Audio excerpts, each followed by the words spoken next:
नमस्कार, मी अश्विनी. अश्वी रेसिपी मराठीमध्ये सर्वांचं खूप खूप स्वागत आहे. आणि आज अश्विनीच्या स्वयंपाकघरामध्ये अगदी वेगळ्या पद्धतीने म्हणजेच कोकणी पद्धतीने आपण आज अननसाचं सांबार किंवा भाजी बनवणार आहोत. मस्त लागते, आंबट गोड. चला तर मग बनवण्यासाठी काय काय साहित्य लागतं आणि कशी बनवायची ते बघूया. तर प्रथम मी अननस घेतलेला आहे, पिकलेला अननस आहे. त्याची मागची पुढची साईड मी कट करून घेणार प्रथम, आणि नंतर वरची साल सुद्धा काढून घ्यायची आहे. बघत असाल मागची पुढची साईड काढून घेतलेली आहे. आता अशी या पद्धतीने साल काढून घ्यायची आहे. सर्व अननसाची पूर्णपणे साल काढून घेतलेली आहे आणि जे काटे असतात तेही व्यवस्थित काढून घेतलेले आहे या पद्धतीने. आता मस्त बारीक बारीक आपण खापा करून घेणार आहोत या पद्धतीने. आणि जो मधला भाग असतो, निबर असतो, तो भाग तो काढून टाकायचा. या पद्धतीने सर्व अननसाच्या फोडी करून घेतलेल्या आहे. या पद्धतीने अगदी छोट्या छोट्या करून घेतलेल्या आहे, जास्त मोठ्याही नाही जास्त छोट्याही नाही. या पद्धतीने सर्व कट करून घेतलेले आहे. तर आपण अननस कट करून घेतलेला आहे. आता त्याच्या भाजीसाठी मसाला काय काय लागणार आहे ते आपण बघूया. ओलं खोबरे 1 वाटी, 7 ते 8 बेडगी मिरच्या, 3 ते 4 चमचे आपल्याला गूळ लागणार आहे. जर तुमचा अननस गोड असेल तर कमी घेतला तरी चालेल. 7 ते 8 कढीपत्त्याची पानं, 1 चमचा धना, अर्धा चमचा सफेद तीळ आणि छोटा अर्धा चमचा मोहरी लागणार आहे. आणि चिंच घेतलेली आहे, अगदी थोडीशी, नाही घातली तरी चालेल, पण कोकणच्या पद्धतीने जर बनवली तर चिंच टाकतातच भाजीमध्ये ते.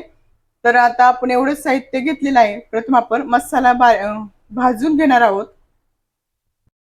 इथे गॅसवर मी पॅन ठेवून घेतलेला आहे. त्यात थोडस अगदी 1 चमचा भर तेल घालून घेते. आपल्याला मसाला भाजायचा आहे, जास्त तेलाची गरज नाही. अगदी थोडस तेल घालून घेतलेलं आहे. त्यात घालते मोहरी. मोहरी छान फुललं की घालणार आहोत धन. धन्याबरोबरच आपल्याला घालायचे कढीपत्ता. छान आपल्याला भाजून घ्यायचं आहे.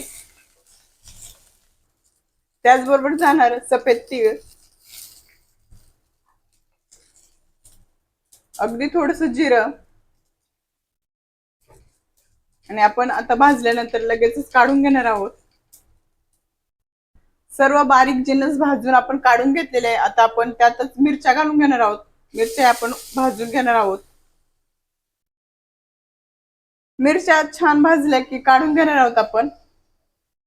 सर्व मसाला आपण भाजून काढून घेतलेला आहे. त्याच पॅन मध्ये आपण घालून घेणार आहोत अननसाचे जे आपण काप करून ठेवले होते. सर्व अननसाचे काप घालून घेणार आहोत. मस्त मिक्स करते. त्यातच आपण घालणार आहोत गूळ. अर्धा गूळ घालून घेते मी, थोडासा गूळ ठेवते. आणि त्यातच घालणार आहोत चवीनुसार मीठ. चवीनुसार मीठ घालून घेतलंय.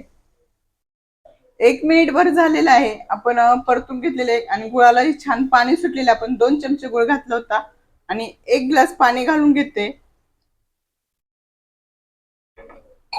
मस्त शिजूपर्यंत आपण ठेवून घेऊया. म्हणजे 5 ते 6 मिनिटं आपल्याला शिजायला लागणार आहे अननस. आपण सर्व मसाला मिक्सरच्या भांड्यामध्ये काढून घेतलेला आहे. चिंच सुद्धा त्यातच घालून घेतलेली. आपल्याला छान असं बारीक करून घ्यायचं आहे. बघत असाल मस्त असा आपला बारीक झालेला आहे मसाला. आता आपण जे अननसाचे काप जे शिजायला घातले आहे त्यात घालून घेणार आहोत. बघत असाल तर 10 मिनिटानंतर मस्त असं आपला अननस शिजलेला आहे. आणि आपण जेवढं 1 ग्लास पाणी घालून घेतलं होतं सर्व आटलेलं आहे. अगदी थोडंसं पाणी राहिलंय. त्यातच आपण मसाला घालून घेणार आहोत. अर्धा ग्लास पाणी घालून घेतलेले. मस्त असं टेक्स्चर खूप छान आलेलं आहे. आणि आपण जे गूळ ठेवला होता तो गूळ 1 चमचा घालून घेते मी.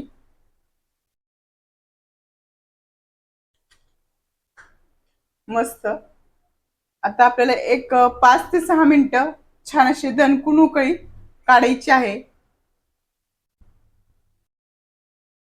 बघत असाल तर 5 ते 6 मिनिटानंतर मस्त अशी दणकून उकळी आलेली आहे आणि अतिशय सुंदर असं आपलं सांबार किंवा अननसाची भाजी तयार झालेली आहे. आता आपण चुरचुरीत अशी फोडणी घालणार आहोत. इथे मी तडका पॅन ठेवून घेतलेला आहे आणि त्यात तेलही घालून घेतलेलं आहे. भरपूर सारी अशी मोहरी, छोटा एक चमचा भरून मी मोहरी घेतलेली आहे. मोहरी छान तडतडली, मोहरी छान तडतडली की घालणार आहोत कढीपत्ता. 10-12 पानं कढीपत्त्याचे घालून घेतले आणि थोडासा हिंग. छान फोडणी आपली चुरचुर अशी चुरचुरीत अशी फोडणी आपण घालून घेणार आहोत. एक 5 मिनिटं झाकण ठेवून घेणार आहोत. बघत असेल मस्त अशी आपली अननसाचं सांबार किंवा भाजी म्हणू शकता, अतिशय सुंदर अशी झालेली आहे आणि भातासंग तर अतिशय सुंदर लागते खायला. नक्कीच ट्राय करून बघा. आणि ही भाजी श्रावण महिन्यामध्ये अतिशय उत्तम, म्हणजे आपण कांदा लसूण वर्ज्य केलेलं जर असेल तर या पद्धतीने जर बनवलं तर खूपच छान. आणि आजची रेसिपी आपल्याला कशी वाटली नक्की कॉमेंट्स मध्ये सांगा. रेसिपी आवडली असेल तर लाईक करा, शेअर करा, चॅनलला सबस्क्राईब करा. अशाच नवीन रेसिपी संग पुन्हा भेटूया. तोपर्यंत स्वस्त राहा, मस्त राहा, मेन म्हणजे आपले व्हिडिओ बघत राहा. बाय सर्वांना.